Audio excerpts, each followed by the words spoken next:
حامد میر نے فردوس عاشق اعوان سے سچ اگلوا لیا۔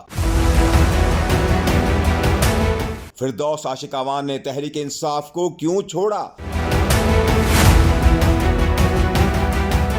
عثمان بزدار نے سابقہ رہنما پی ٹی آئی سے کب رابطہ کیا؟